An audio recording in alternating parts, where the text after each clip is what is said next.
Hari ini kita akan ikutin keseharian pasangan suami istri yang memulai bisnis kasurnya dari nol sampai punya pabrik sendiri. Yuk berangkat!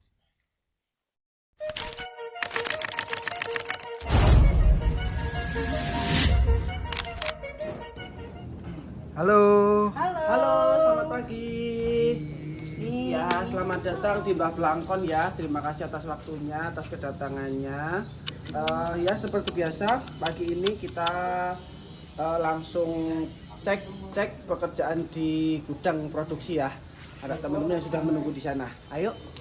Nah, kebetulan kita kan gudang produksi itu ada di dekat gubuk kita ya, di sebelah samping gubuk sini. Jadi ya untuk kontrol dan sebagainya itu agar lebih mudah seperti itu.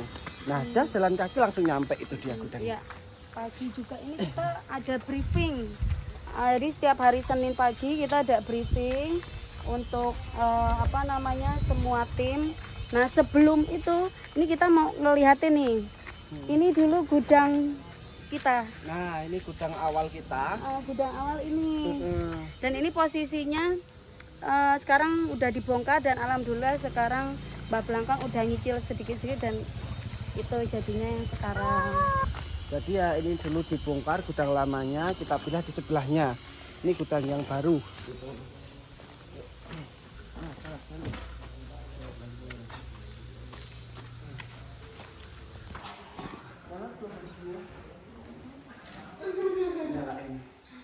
Kalau pagi itu Mas di sini itu prosesnya pertama admin datang terus memproses orderan yang ada di semua marketplace. Jadi Mbak Blangkon itu kan ada di beberapa marketplace, ada Shopee, ada TikTok, Tokopedia, Lazada. Nah, di prosesnya untuk orderan resinya itu di sini. Jadi setiap pagi itu dicetak dulu resinya, nanti setelah itu dipisahkan per pesan per produk, terus setelah itu baru dibagikan ke tim packing atau tim produksi.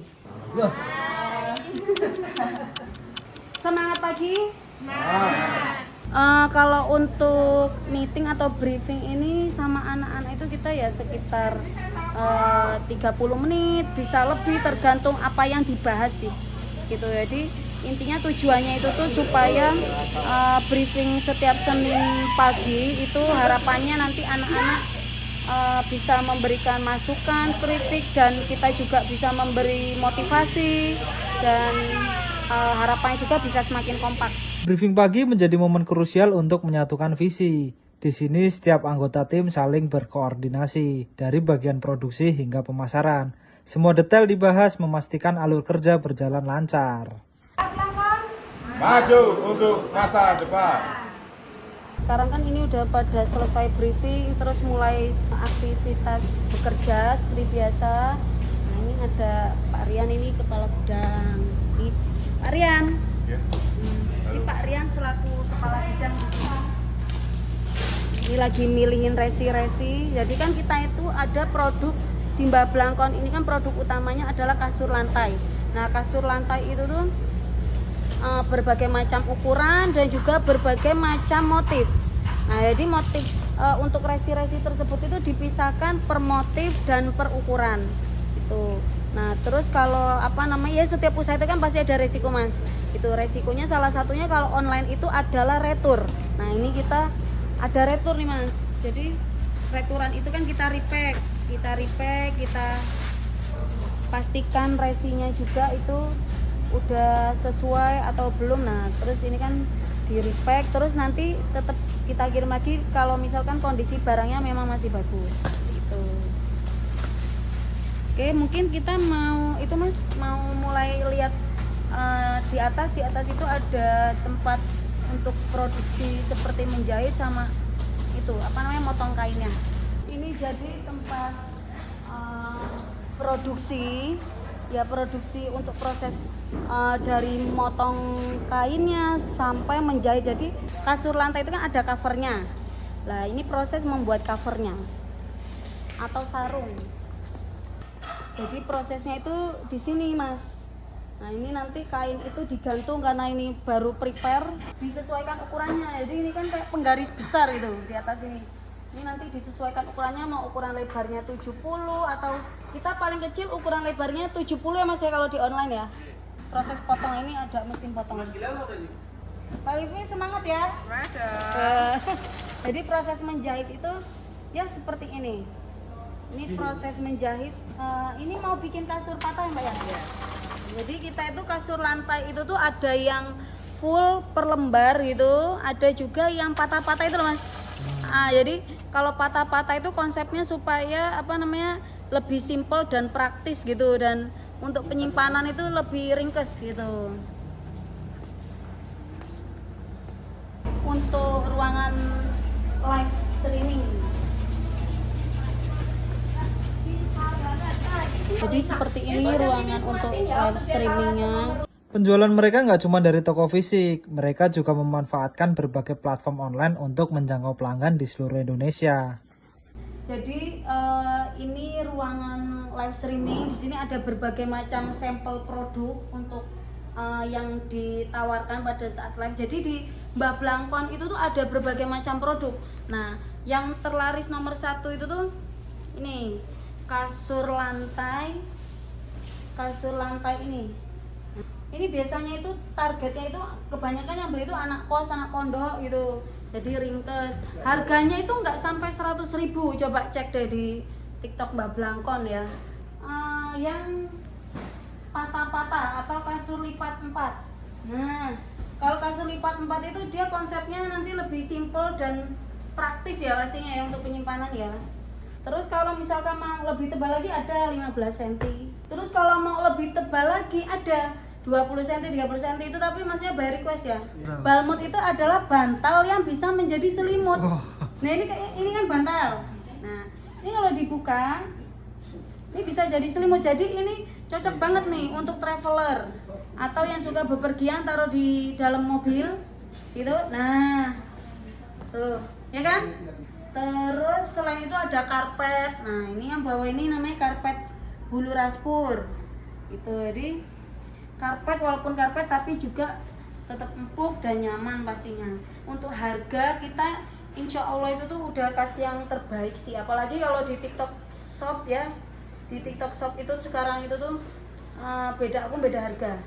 Ayo semuanya mau belanja di Mbak Blangkon, silakan langsung cek marketplace-nya, ada di TikTok Shop, ada di Shopee, Lazada, Tokopedia. Nah itu coba silakan dibuktikan. Insya Allah harganya murah-murah deh. Biasanya yang paling laris itu yang mana tuh? Yang paling laris itu yang ukuran 70. Kalau lihat di TikTok Shop itu tuh yang itu Mas 70 kali 180. Nah itu. Untuk online sendiri tadi pagi itu sudah masuk hampir 600 orderan. Siang nih belum tahu, dapat info berapa, belum tahu. Tapi perjalanan bisnis ini nggak semudah membalikan telapak tangan. Mas Habib ternyata sudah melewati berbagai tantangan sebelumnya, hingga akhirnya ia menemukan passion dan kesuksesan di bisnis kasur ini. Penasaran kan gimana ceritanya? Posisi mau menikah tuh saya malah ambil resign Mas. Mau resep foto ya percaya ini mau nikah malah nggak ada kerjaan gimana. Orang mikir kan saya juga mikir ngang gitu. Tapi kan kita percaya aja nih rezeki pasti udah ada nanti udah ada jalannya sendiri gitu. Aku mantep resign, Bella juga masih kuliah. Lalu coba usaha. Bareng sih, sebut bareng itu, coba usaha apa ya waktu itu. Kita udah mulai online tuh usaha produksi jilbab Mas, yang lainnya belum ada sih. Di onlinein juga waktu itu. Produksi jilbab di onlinein gitulah, tapi semakin mendekati nikah tuh kayak waktunya kayak nggak kayak apa ya, semakin nggak lah, jadi nggak fokus, jadi nggak, kurang jalan waktu itu. Orderan sebenarnya masih ada, cuman kan nggak bisa kirim karena nggak fokus gitu. Nah setelah itu kan ya kita ini ganti usahanya karena di sini mayoritas ada jual beli burung. Waktu itu kita ya usaha burung Mas. Pas waktu di sana tuh pas ngambil burung tuh, nah ini perusahaan saya sebelumnya tuh telepon saya pengen kerja lagi enggak, areanya mana, masih Jawa Timur, itu pindah ke daerah Surabaya. Ya udah nggak apa-apa, dia rela saya merantau 7 bulan waktu itu kehamilannya. Di sana nyaman, kerja sesuai targetnya itu. Baru anak saya lahir itu 5 bulan baru ikut sana. Nah, finally kan kita bareng lagi nih, mikir nih, apakah selamanya kita tuh ya ikut orang kayak gini terus, merantau gini terus, nanti kalau pindah tempat ya kita pindah tempat gini terus, kan gitu. Di tengah jalan tuh budi saya itu dia nggak suka nyimpen uang di bank, nggak suka nyimpen uang di bank, disuruh bawain ibu saya. Nah, ibu saya buat apa saya uang gini gitu kan, terus ditanya, awakmu butuh duit ra nek anu gini lah, ngopo lah, baru tambah semangat toh. Lha piye entar balik gini-gini, dia pokoknya nek anu balikin kok antan-antan paling 3 bulan pasti bilang gitu kan. Kita oh ya uang segitu 3 bulan saya masih sanggup lah untuk anu ngejarin gitu toh Mas. Nah, waktu itu tuh nggak banyak sih Mas, nggak banyak ya, anggapin dengan tahu gaji di sana berapa, 3 bulan ya kurang lebih di angka 20-an gitu Mas.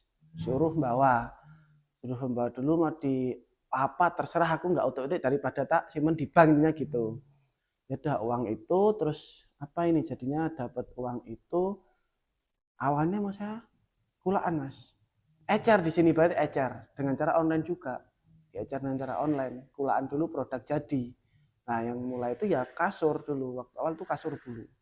Kita beliin kasur semua itu, dapat 1 pickup itu paling cuman berapa itu. Lah ternyata 3 hari itu habis di sini. Pertama buka itu 3. Wah, ini kemungkinan prospek ini. Di sini belum ada. Yang produksi pun juga belum ada. Ya udah dari situ kita ngejar lagi nih, kulaan lagi tuh masih beberapa minggu atau bulan, 1 bulanan lah kita masih kulaan kayak gitulah. Udah 1 bulan tuh mikirnya kita tuh harus bisa produksi sendiri. Nah, baru di situ kita berpikir untuk produksi sendiri. Boleh tahu mulai jualnya tuh di mana waktu itu? Udah mulai marketplace atau? Sebenarnya kan marketplace kita sudah ada bekal dari yang pas kerudung tadi Mas. Nah, itu sebenarnya udah kita upload di marketplace. Cuman yang namanya upload itu kan nggak langsung laku kayak gitu, kerasan itu kan nggak tuh Mas. Mungkin ada optimalisasi apa ABC yang harus kita cari terus, ada trouble ABC kayak gitu. Ya nek 3 hari itu ya kita bareng Mas, marketplace udah jalan, sama itu cuman posting WA aja dulu. Apa tadi? Nah, baru ini mulai marketplace itu paling seminggu ya, baru ada orderan 1 tiap hari, 2, 1, 2 kayak gitu. Tapi alhamdulillahnya tuh ajak tiap hari pasti ada, walaupun 1, 3, 1, 5 kayak gitu. Udah mulai ada nih gitu. Lah ketika marketplace jalan agak goyah. Kan itu Mas. Uang yang cuman tadi yang kita puterin, di sana kita juga cash-cashan lah, anggapnya orang kan belum begitu percaya toh, belum bisa tempo. Marketplace nggak langsung cash kan, dia ada waktu pengiriman, jeda, nyampe, diterima, oke, baru uang kembali. Kayak gitu, kayak gitu ya wis malam sambil jalan gitu ya. Kadang ya uang hasil kerja itu ya dipakai dulu. Lah nek resign sekarang itu kepiye hasilnya dulu, sebenarnya belum tahu hasil itu, cuman kayak rame-rame tapi hasil belum tahu gitu loh Mas. Itu ya yang memanage keuangan kebetulan kan waktu itu kan saya sendiri, soalnya kan ada uang dari gaji itu kepake gitu tuh soal Mas, dari gaji gitu. Ya pokoknya ya tapi iki piye pengen gede bilang-bilang ya kita harus fokus nih bareng, nek aku dhewe iki ya tetap nggak bisa gitu. Nah, pikiran saya waktu itu tuh aku setuju fokus itu. Cuman masih ada hal-hal itu yang harus hal-hal itu yang ibaratnya aku di Jogja, di sini tuh harus bisa jalan Mas. Nek saya langsung di Jogja full, di sini tuh yang suplai ke Jogja dan sebagainya tuh masih belum itu. Soalnya kan waktu itu nek masih di bawah tentu juga saya busa juga masih ngambil ya Mas ya. Nah lucu nih tadi yang ketinggalan. Saya tuh awal-awal mau mulai produksi ya Mas, kan kain ngecer. Busa itu ngecer nggak bisa Mas. Jadi saya itu waktu di sana itu di 2 bulan 3 bulan pertama tuh sangat kesulitan untuk mencari supplier. Kita juga masih kecil-kecilan, cari supplier itu susah. Nek ngambil barang jadi bisa, cuman kan ya itu tadi marginnya cuma 10.000 tadi, berarti masih 5.000 sampai 10.000. Kena ongkir juga toh gitu. Ini ngejek jalan terus saya mencoba masuk ke beberapa pabrik busa. 1, 2, 3 ditolak mas. Nggak bisa, ini ditolak tuh nggak bisa ambil. Saya bukan orang sana. Kuantitinya itu targetnya itu bukan 1 fuso 1 truk. Per bulan bisa berapa ton. Dikejar gitu. Pak, ayo terus terang, saya kan masih baru. Nek jenengan info minimal pengambilan 1 fuso, saya siap. Tapi kalau per bulan gini saya ya belum tahu Pak, namanya baru merintis usaha gitu toh. Nah, satu lagi ada Pak Busa, jedet itu di mana itu daerah Pasuruan itu. Mau masuk tuh saya kan ya di sana cuma ada kendaraan motor toh mas, motor pinjaman itu dari atasan saya. Masuk lah dicegat sama satpam, mas gimana mau itu pak, mau minta penawaran harga gitu. Oh ya nanti ya mas ya, ini masih meeting itunya apa salesnya no. Oh iya pak, jam berapa ininya, saya kan pengen masuk itu jam berapa gitu, nggak tahu mas kan, dia buang. Terus ya kalau minta kontaknya nggak bisa mas, nggak bisa tak kasih gitu lah. Kalau mau janjian bisa nggak mas? Juga iso mas, itu ya kan sulit lah itu. Belum mengarah ke sana loh. Nah, kalau saya pengen ambil busa ini gimana mas? Pak gitu.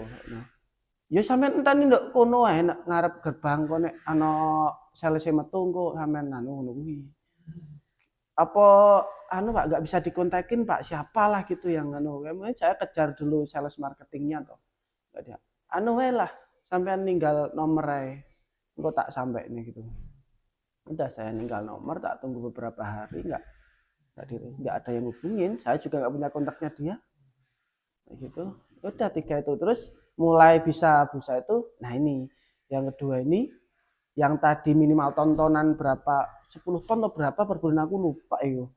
Nah itu gini mas, sampai anek pengen jipo tak elok kayak gini wong liya sik ngono kuwi. Ya gimana caranya lah gitu waktu itu.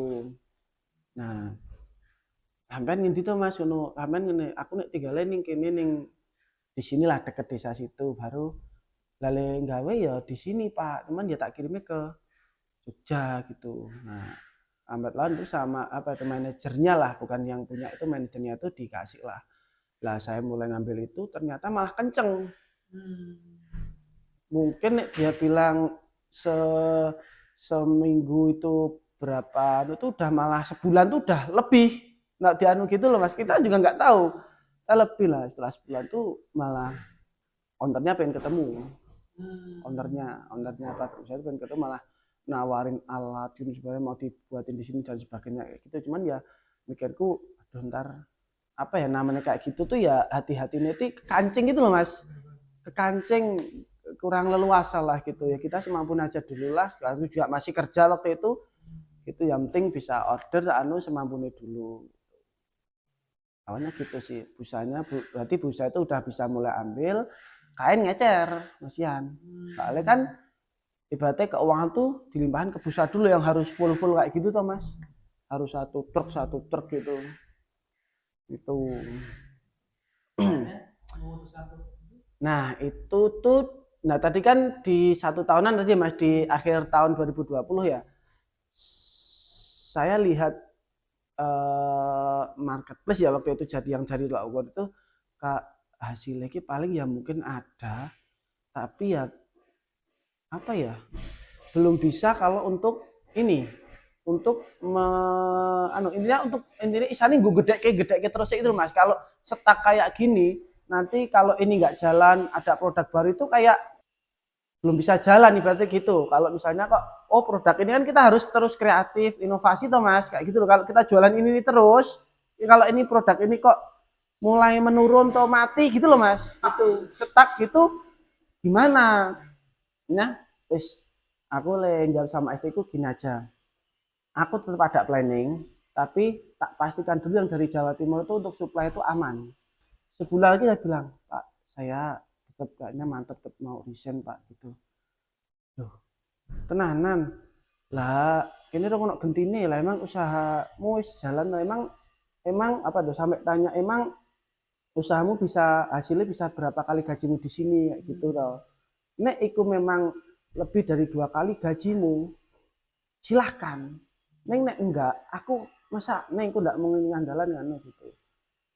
Itu 2 bulan gitu ngomong terus sok telepon-teleponan sama atasan saya itu ya intinya tapi ini ya Pak istri saya sendiri nggak bisa saya juga bilang gitu kewalahan wes gini ya kamu cok tak omong ke karo atasan mana gitu awakmu sok tak tempatin yang Jogja kamu karo nganu usaha kan di sana di Jogja juga ada customer ki nah kok nek sewaktu-waktu kene butuh tak telepon kowe rene gitu bentar Pak tak pikir lagi gitu sampai itu prosesnya kurang lebih di 6 bulan saya tuh mengajukan desain itu terakhir itu gini nah terakhir itu ketika orderan mulai stabil kan kita juga otomatis dana itu bisa terkumpul Mas beda kalau ketika melonjak dana kan untuk suplai ke modal-modal terus jadi kan dan stabil lah ini baru saya orderan per hari misalnya 500 600 itu tuh bisa baca nih oh orderan segini itu saya ada hasil sekian saya baru bisa baca itu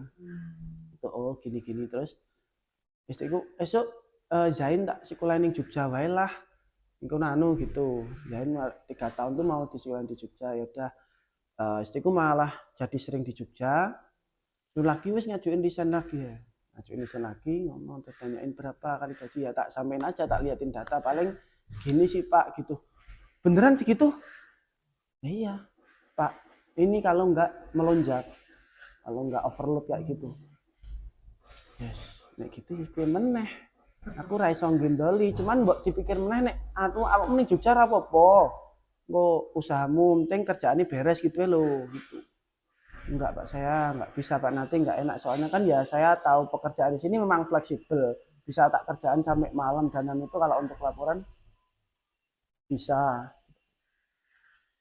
tuh terus ya saya juga mantap desain Pak saya tak tegasin kayak gitu enggak lagi karena juga saya udah dari selama 6 bulan itu mengatur supply barang dan semuanya itu udah mulai tak manage gitu loh Mas.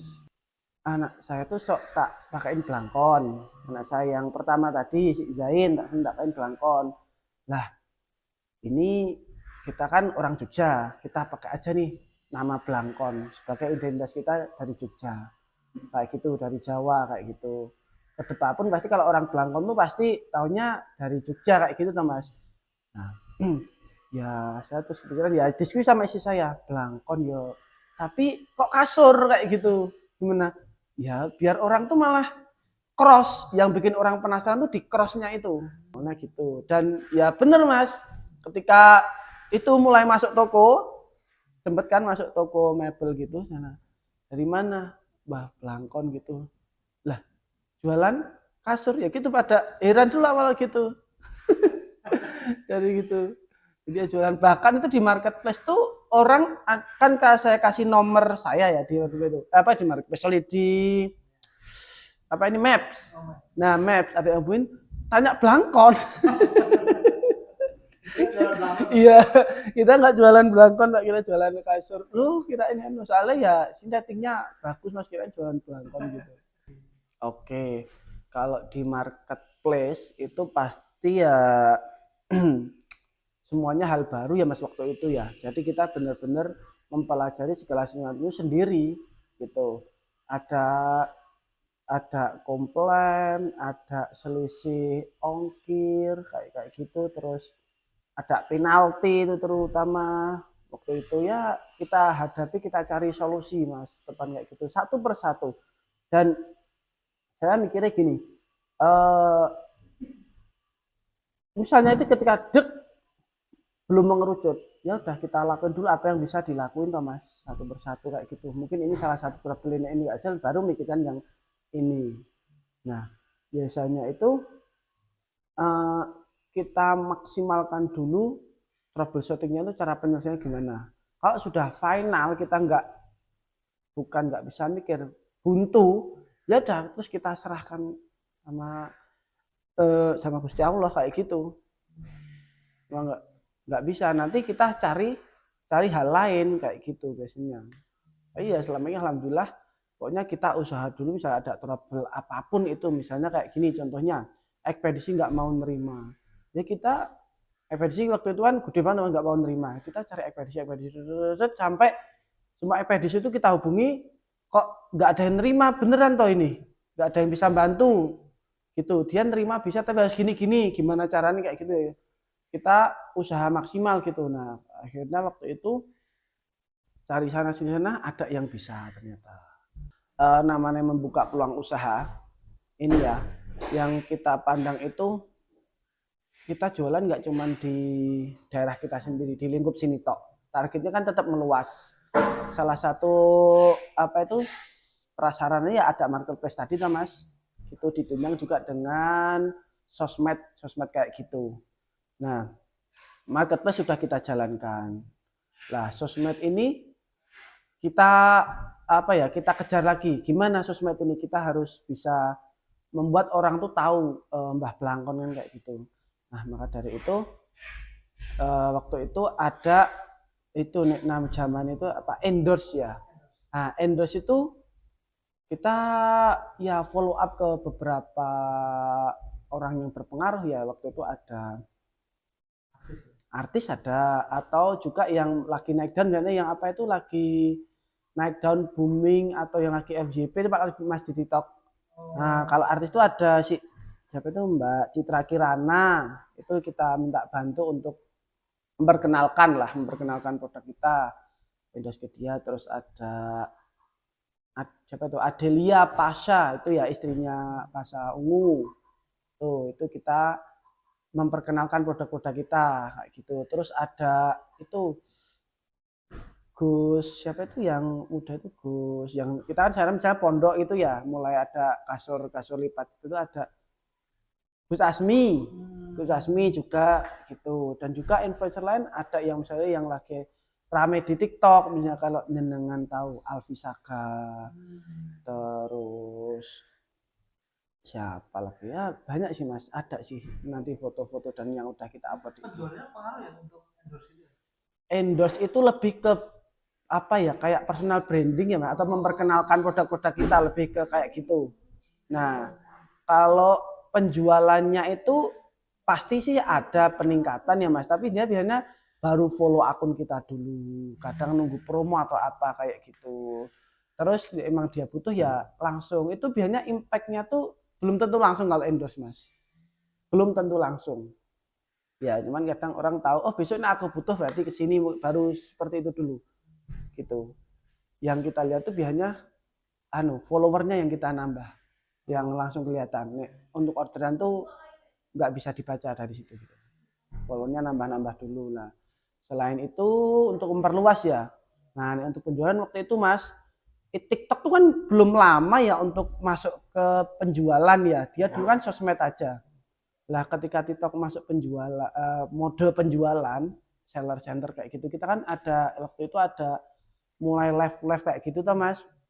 Nah kita nyoba live tuh per hari tuh, waktu itu paling order masuk baru 100 ya kita kewalahan Mas. 100, 200 gitu. Nah kita mulai mencoba live nih Mas, live follower untuk mencari follow apa, kita juga masih cari grafiknya live. Nah waktu itu toko kita tuh salah satu toko online kita tuh dibatasi per hari cuman 200 orderan yang masuk. Nah berarti 200 orderan itu kita maksimalkan gimana penuh terus Mas setiap harinya gitu ya. Ternyata bisa tuh dari live itu Mas. Kita mulai live itu kebetulan juga ada konten sharingnya dengan konten FYP, orang masuk live itu banyak banget perkara kali yang nonton waktu itu Mas. Sekali nonton itu ada ribuan, dan kapasitas kita cuma 200 nih yang dikasih nih. Kita tuh nge-live tuh cuma setengah jam, 1 jam tuh udah habis produk, habis gitu. Udah selesai, besok lagi ya kita tambah orang, tambah karyawan lagi. Waktu itu kan cuma 4 atau 5 waktu itu ya, dari mulai awal sampai packing tuh nambah lagi udah 200 kewalahan kayak gitu. Baru kebaca sama TikTok naik tuh ke 500. Live lagi biasa gitu. Awal tuh dulu live itu sangat impactnya kelihatan banget untuk penjualan gitu. Iya, jadi sebelum ada TikTok live tuh ya kita ada influencer tadi untuk menarik follower mas, karena kita berjalannya di dunia online kayak gitu, follower itu ya penting itu. Saya kan memang berbicara lagi kembali ke awal, saya tadi kan bekerja di tempat orang masih ikut orang. Nah, cuman itu tuh tak pikirin sebagai batu loncatan karena apa? Goal saya tuh endingnya apa sih? Tentuin dulu goalnya. Goalnya kita itu mau kemana? Nah, kalau waktu itu kan kita goalnya itu pengen punya usaha sendiri mas, membuka lapangan pekerjaan kayak gitu. Nah, yang menentukan untuk orang bisa punya mindset upgrade atau menjadi seperti apa kan goalnya dulu tuh mas. Goalnya kamu pengen jadi apa, pengen seperti apa kayak gitu. Oke, tentuin aja goalnya dulu. Nah, motivasi. Nah, dia kan udah punya tujuan, pasti termotivasi dengan sendirinya, nggak terpengaruh oleh orang lain, mas. Sederhananya gini, saya ketika masuk ke itu perusahaan waktu itu, saya tanya, mas, pak, kan di sana itu yang kerja tim saya itu lebih sepuh dari saya, jauh lebih terus.